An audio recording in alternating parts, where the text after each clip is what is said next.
Why did Balaam bin Ba'ur's tongue hang down to his chest? What terrible sin did he commit? Alas, my world has been destroyed, and so has my hereafter.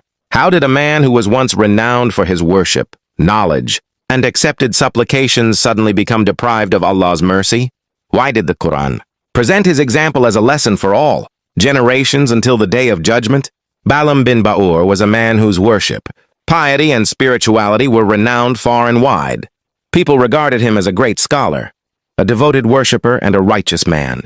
It is said that he possessed knowledge of the greatest name of Allah, Ism al-Azam, and his supplications were believed to be readily accepted. People traveled from distant lands simply to request his prayers. His reputation was not limited to ordinary people. Thousands of students benefited from his knowledge. To everyone, he was a symbol of righteousness and piety. When Prophet Musa, Alayhis Salam, marched with the children of Israel to confront the mighty people of Canaan, Balaam bin Ba'ur's people became terrified. They rushed to him and pleaded, "Prophet Musa is advancing toward us with a powerful army. If he succeeds, we will be driven from our lands, and this entire region will fall into the hands of the children of Israel." The chiefs, leaders, and common people were deeply worried. They firmly believed that Balaam bin Ba'ur's prayers were always accepted. Hearing this, Balaam bin Ba'ura trembled and said, "May Allah protect us! Woe to you!"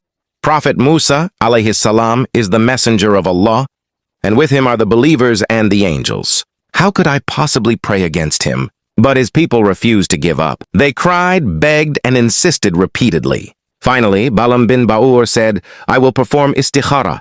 If I am granted permission, then I will supplicate against him."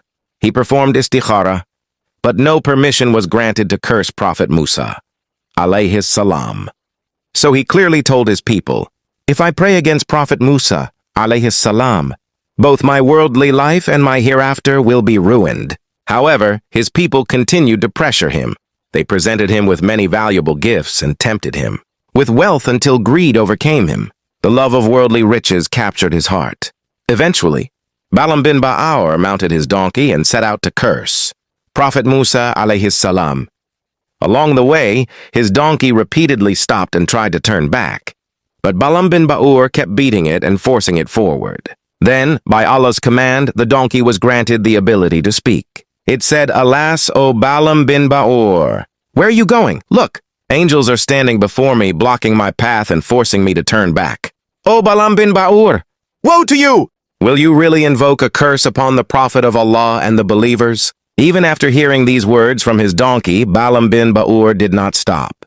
He climbed Mount Hisan and looked down upon the army of Prophet Musa, Alayhis Salam. Blinded by greed and the desire for wealth, he began to invoke a curse. But by Allah's will, whenever he intended to curse Prophet Musa, Alayhis Salam, the curse instead came upon his own people. His people repeatedly interrupted him, saying, "O Balaam bin Baura, you are cursing us instead." He replied, "My people, what can I do? I intend to say one thing, but something entirely different comes out of my mouth." Then suddenly the wrath of Allah descended upon him, and his tongue stretched out until it hung down upon his chest. Witnessing this terrifying punishment, Balaam bin Baura was overcome with fear. Weeping, he cried out to his people, "Alas, my world and my hereafter are both ruined. My faith has left me, and I have fallen under the wrath and anger of Allah. My supplications will never again be accepted." Then he said, "But I will tell you a strategy. If you follow it, perhaps the army of Prophet Musa, Alayhis Salam, can be defeated."